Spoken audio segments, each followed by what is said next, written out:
right, good evening all. Good evening, Balaji. Hey, good evening, Prakash. Good evening. Good evening. Happy to have you, all of you. We have had an overwhelming response.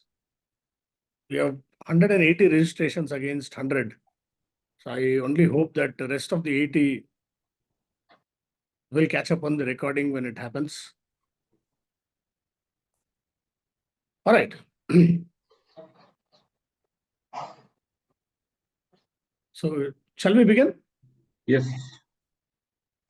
First of all, a warm welcome to each one of you and a happy new year to you and your loved ones. Thank you so much for making it. I'm sure you will enjoy the conversation with Balaji Rajagopalan. I'll introduce him in a while. Just to give you a genesis of this program, you will see more of this going forward. An accidental conversation with my colleague Nihal led to this. We happened to just speak, telling how is that we can utilize the leadership pool that we have with our clients, with our network, and we said, why not we give them space to share their ideas about leadership. The reason being, always everybody has given a very different definition about leadership. There is no one definition that is right. There is no one leadership style that has always worked. So I was wondering, how do we then make it relevant and make it personalized for everybody who is looking for thriving as leaders? So I said, let's bring in leaders who can share their experiences, and whatever appeals to you, whatever is relevant for you, you can make it yours. And that's the idea of Blue Skies Leadership Dialogue. And as the name suggests, Blue Skies means we are trying to explore leadership as it is, and not search for what is the right definition of leadership or what is the chosen leadership style. I don't think there is one. Yeah, I'm sure you agree with me that there is no one right kind of a leadership style, or there is one right definition of leadership. All right. So here we are with Mr. Balaji Rajagopalan from Capgemini, and let me have the privilege of introducing him. He is a dynamic leader with multifaceted role as a leader in cloud, data, and AI at Capgemini. And he is known for his hands-on, emphatic, and inspirational leadership style. And Mr. Balaji fosters a culture of experimentation and risk-taking within his team. And beyond his professional persona, he is a certified chartered accountant and ICWA who accidentally ventured into IT world, and now he loves IT. He has spent a cumulative 11 years in Middle East and Africa. And if you happen to speak to him offline, he can speak to you in Uganda and Kenya languages. What is it? Swahili. Okay, Swahili languages. So he's a 360-degree leader, and he believes that what happens in you is more important than what happens to you, which echoes profound impact of his formative leadership years. Outside the boardroom, Mr. Balaji is an avid trekker and runner since 1995. He is also a health and fitness enthusiast. That's Mr. Balaji. So, Mr. Balaji, welcome and good evening. Prakash. Thank you so very much. So, I just have this question always. What has changed the leadership landscape in the recent past? So, Prakash, there is no one single thing which has changed in the recent past. There are a multitude of things which have happened. For one, I believe that velocity of decision making has significantly changed in the recent past. When I say recent past, I'm talking in multiples of 5 to 10 year blocks. I'm not talking about 1 year. In last 5 years compared to the previous 5 years, or in the previous 10 years compared to the 10 years before that, velocity of decision making has changed, which means today you live in a world which is extremely connected and dynamic. As leaders, you have to take decisions which are, in a blink of an eye, things change. You got to be able to take decisions. So previously, in the non-social media age, you had the luxury of wait and watch. You will be able to take decision after 1 week, 10 days, sometimes 15 days. Today, CEO are under the gun to take decisions in not, I will not say split second, but within the hour many times. Magnitude of disruption again has changed. So imagine what kind of leadership you need to take in order to be able to respond to threats. I'll not use the word threat, but to respond to forces which you cannot control. Yeah. Similarly, the acceleration of reactions has changed. Previously, the reactions were not amplified so much. Today, it just spirals out of control. So these are, I would say, three significant things. So one is velocity of decision making, two is magnitude of disruption, and three is acceleration of your reaction.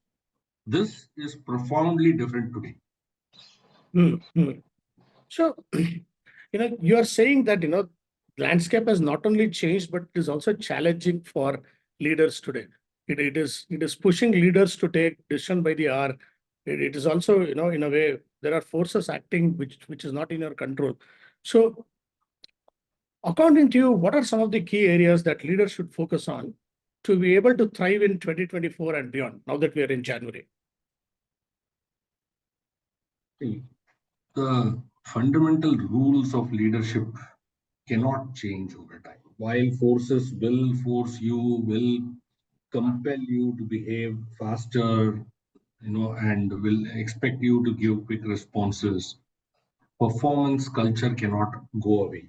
I think one of the very important drivers for a leader to focus on in 2024 and beyond is to keep your eyes on the ball, keep your eyes on performance.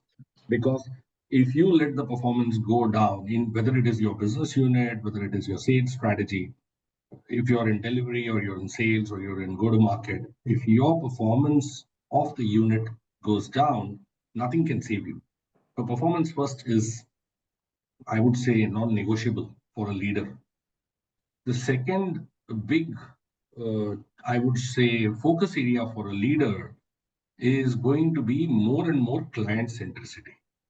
And I'll give you a reason why client centricity is becoming important. Pre 2020, there was this big chasm of high touch delivery, high touch teams where you would have teams based closer to the customer, and that would create an aura of a delivery team saying, we are different, we are going to provide you this. 2020 challenge, COVID challenged that. That resulted in fragmented teams working around the clock, and the teams were even as remote as Montana in the US. And for somebody who is sitting in the US, except for the linguistic part, which would be very similar, a guy sitting in Montana and a guy sitting in Bangalore are virtually the same result because they're both distant. It showed CIOs and CXOs that, oh, you can do a lot more with remote teams, with virtually connected teams, which they were not exposed to, which means clients are demanding more value, clients are demanding more client centricity. The third biggest thing I would say which leaders should focus on is to surround yourself with talented people. Time and time again, I've seen this, and I keep on pushing, people around me to say, hire people who are more talented. Don't be threatened, because when you hire people who are more talented and you surround yourself with a higher level of leadership, you automatically raise the quality of the overall leadership of the unit. So I would say three things: performance first, client centricity, and talent. So, see, as a master coach, I happen to speak to CXO level clients on a everyday basis. Yeah. And one of the things that I keep exploring with all the leaders is that with this much dynamism involved, and you said performance can never go down, and client is more demanding than ever. Yeah. And you need more talented people. So what are some of the factors that goes in to create a winning team? It's a very profound question, Prakash, because there is no clear answer which you can give to say, unlike a cola recipe where you say I mix a combination of something here, the five separate ingredients are stored in Atlanta. We know what the recipe is, and that will consistently churn out a standard product. In leadership, it doesn't work that way. We do not have a single recipe for success. However, there are pointers. As a leader, I have seen again, time and again, that you need very strong and very motivated and a very, I'm using the word loyal a little liberally here. What I mean by loyalty is not blind loyalty, but what I mean by loyalty is people who follow you because of the what you stand for. To do that, empathy becomes your single biggest weapon in your arsenal. Leaders who do not demonstrate empathy have automatically lost the right to command. You have to show empathy. It could be somebody's child is sick, they're having a bad day. It could be, some other challenges they're facing in their family life or in their professional life or health wise, which triggered a little bit of a poor response to a customer. You got to step in, take care of the situation, and demonstrate the right amount of empathy to continue being invested in that leader.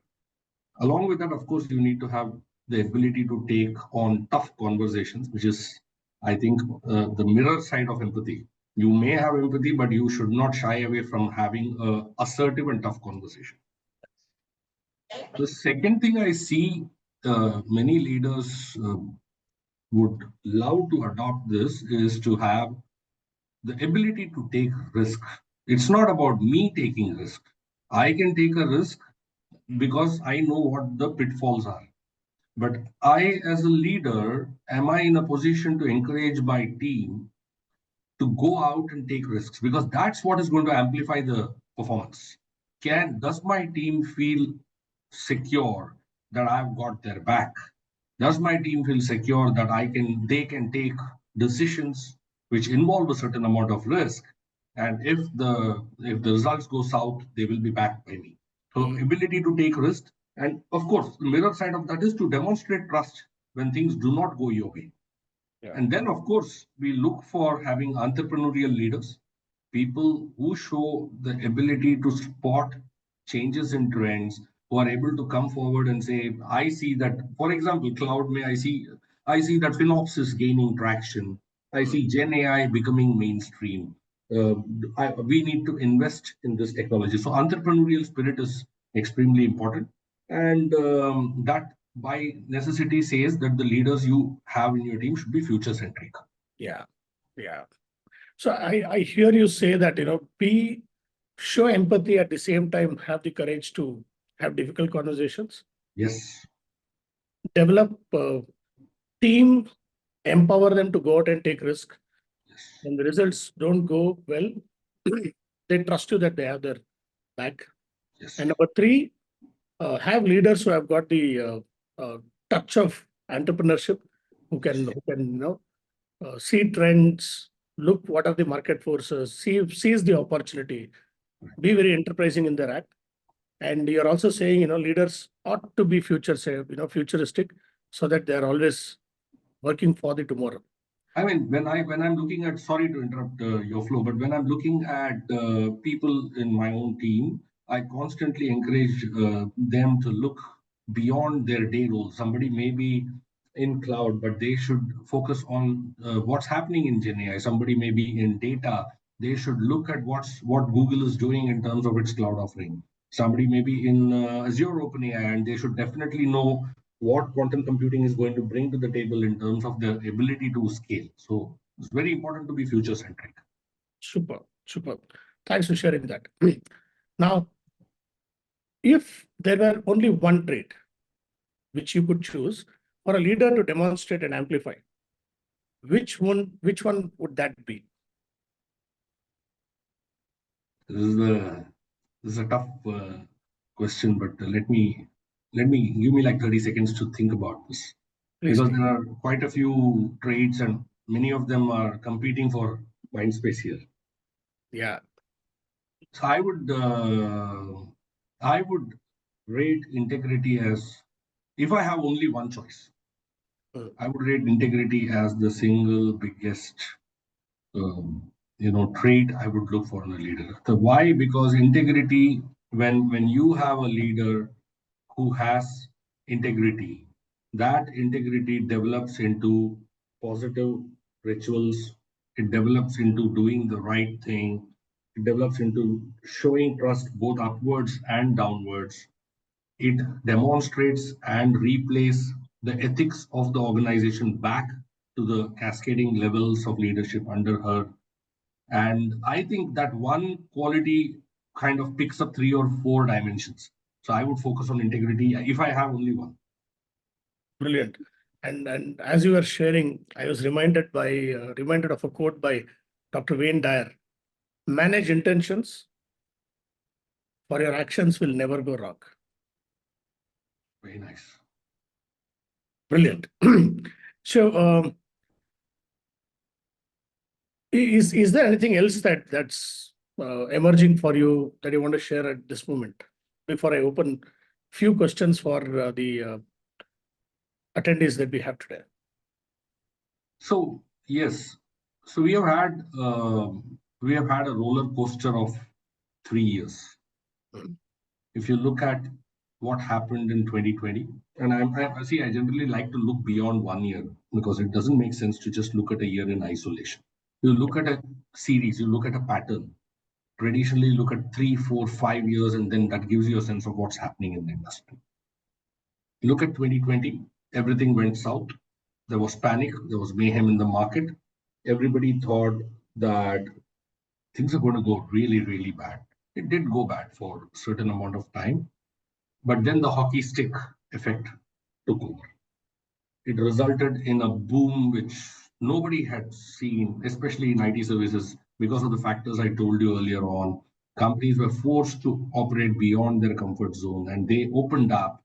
Offshoring opened up big time, nearshoring, right-shoring, remote working, all these things started playing in and it started developing very well.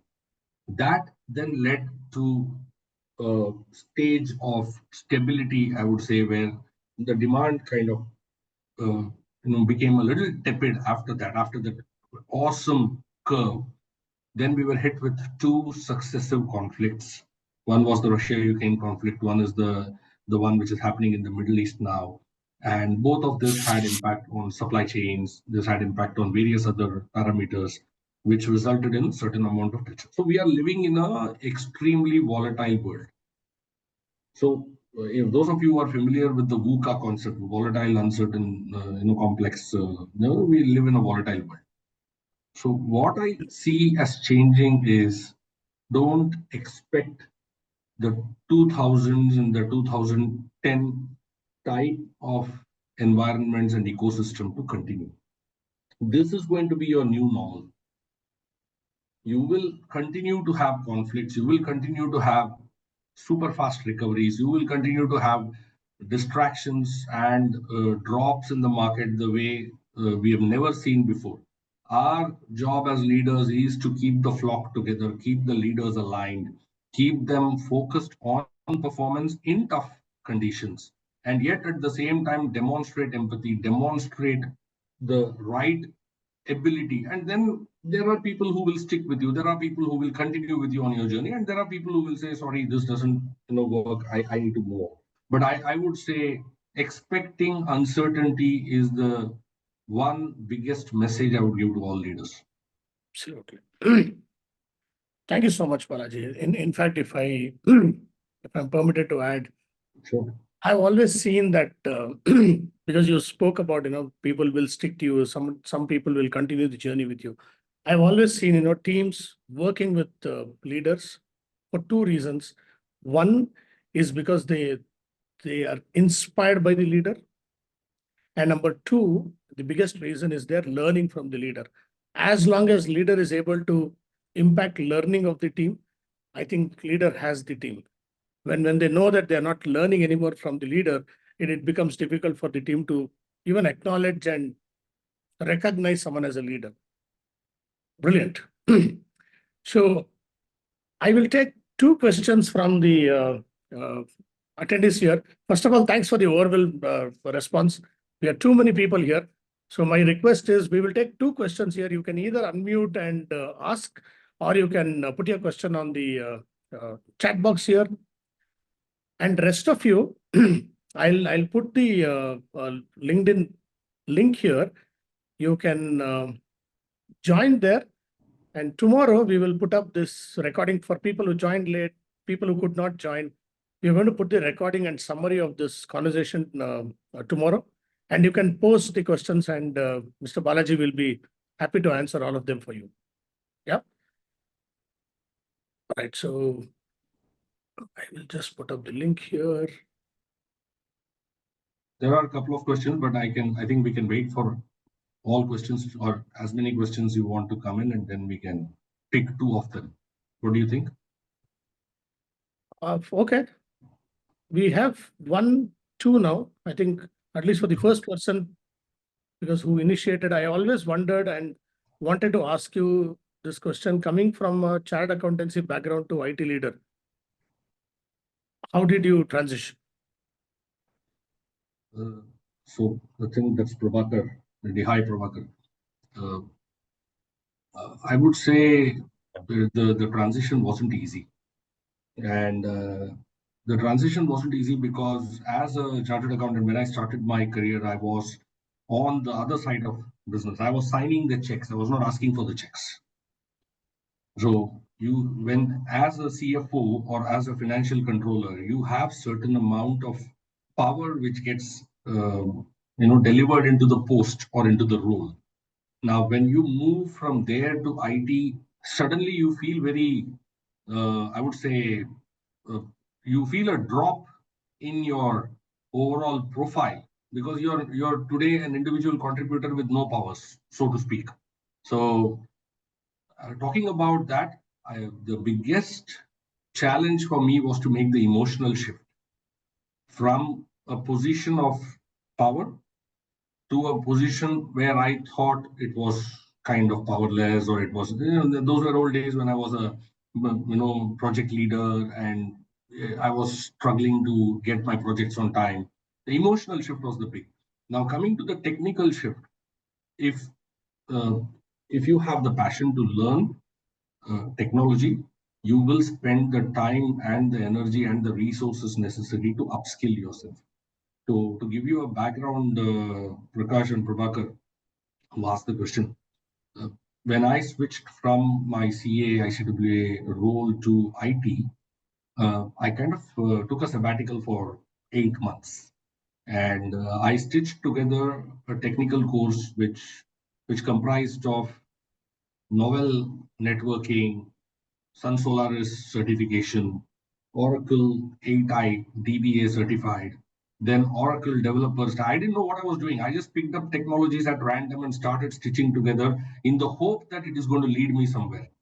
Eventually, I figured out my sweet spot was ERP, enterprise resource planning, and then I started upskilling on that area. But I can tell you, every bit of learning which I did in those 8 months, and those were 18-hour days, brutal 18-hour days of non-stop studies. Those every learning which I got in that period still coming in handy somewhere or the other. When I speak to architects, when I speak to solution gurus, I'm able to hold conversations meaningfully because of that training which I have developed over the time. So yeah, the emotional transition was bigger than the other transition. Brilliant. Yeah, thank you very much, Balaji. I do remember in the last organization, both of us were the ERP resources guys, but then you went ahead. Very good. I mean, I am very impressed actually. Thank you. Thank you. So we have one more question from Subramaniam. Forming a team of high caliber people will always be challenging to retain them because they come with high expectations. What kind of team a leader should form for continuous long-term success? So I think I tried to answer that in my questions before. The teams do not get retained, and Prakash, you also alluded to this fact. People don't leave an organization just for the comp part. And leading a high caliber team is challenging. But leading a high caliber team is only challenging if you do not provide what they are looking for. Most of the high performing artists, and I'm using the word artist in a very nuanced way, because a high performing solution architect is an artist for me. Most of these artists look for challenge, look for recognition, look for guidance and mentorship and leadership, and then look for compensation. Compensation is probably number 3 or number 4. If you don't provide the first 3, then the 4th becomes the number 1 problem. Yeah. If you keep providing the 1, 2, and 3 well, and I'm not demeaning the value of money in the whole equation, but then 3 is something which people are willing to wait and catch up, because everybody realizes that at some point in time market forces will catch up, there will be corrections and so on. So you need to provide challenge, you need to provide the risk, the ability for your team to take risk, and at the same time create a safety net. Super. So I hear you say that,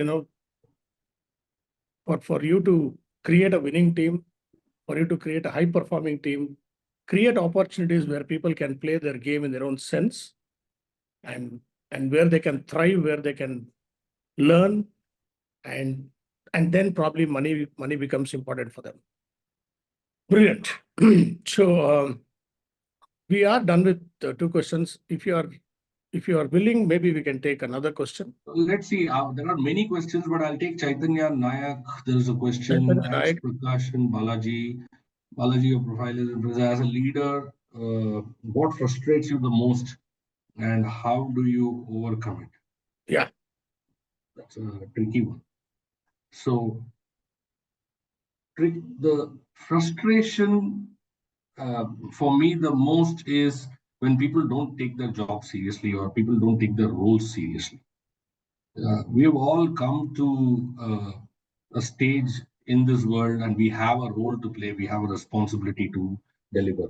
When we meet people in the team who are very lackadaisical about what they do, and they come with a sense of entitlement. Oh, I should be getting this, and I should be treated this way, but they will not pull their fair share of weight along in the journey. It is, I'll not say too much, but it is a little frustrating. Now, how do you overcome it? There are 2-3 things I do to overcome it. One is you have to first overcome it. You have to play it in your mind. You got to overcome this in your mind first before you can overcome it outside. It's if you see my philosophy also, what happens in you is more important than what happens to you. So what happens in you is frustration. If you allow the frustration to seep in, you're going to be very bitter. You're going to have a very negative reaction to the whole group, and somebody else who does not deserve a a rough response will get a disproportionate response because of somebody else's frustration. So first thing is for me to work on myself, and that I use a couple of ways to do that. Meditation is one of them. Playing it back in my mind, self-talk. There are things which we do. I can get into it in detail. The other thing is to have conversations. As I said, having tough conversations is an art. You need to be able to have tough conversations with people to say, in a polite, assertive, non-challenging, yet firm way, be able to communicate that I am not going to take this. You need to buckle up. And after that, there are people who will take it. They will come along. There are people who will say, who will not see eye to eye, and that's the nature of the beast. We got to live with it. I'm reminded of this quote that we normally use in psychology is that everything in the world first happens 6 inches between your ears, and then it manifests outside if you want it to manifest. Correct, Prakash. So just to add to what you mentioned, one of the greatest swimmers of all time, Michael Phelps, would swim in his mind the day before the event. Yes. One of the greatest composers would compose in his mind, would play it in his mind before a night of the orchestra. So you got to visualize, and you got to play it in your mind first, and then manifestation happens by itself. Absolutely. Thank you so much. Thanks a lot, Balaji. Thank you. So, Balaji, thank you so very much for coming in and sharing your insights as a leader. And as someone who coaches CXOs and CXO teams every day, as someone who trains uh, leadership teams on a very regular basis, I'm very happy that this conversation happened, and we look forward to more such conversations in the future. So, all the people who are here, my request is keep a tab on our LinkedIn, whichever place you registered, that's the place you are going to keep a tab. Tomorrow, we are going to have the summary and recording of this session. You can ask more questions. We'll keep this discussion flowing. You can keep asking as many questions as you have on that post. And with your permission, Balaji, I think you'll take time to answer all of them. And Yes, yeah, I will. Blue Skies Leadership Dialogues from Born in Flight is one initiative where we want to bring in leaders who can share their leadership stories, because as I started in the beginning, there is no one definition of leader. There is no one definition of leadership, and there is nothing called right leadership style. So I think this is the three things that I started this whole series, and I want to explore with all of you more and more as we go along. So if you have a leader in mind who would like to come in and contribute to this thing, you can always message us directly, and we will reach out to that leader for coming and inspiring all of us. So we'll have this every first Thursday of the month, unless it is a very festival or government holiday kind of thing. Otherwise, we'll have it first Thursday of every month. See you next month. And Nihal from my team will reach out to you. Thank you so much for joining in, and thanks, Balaji, for gracing the occasion. Thank you so very much.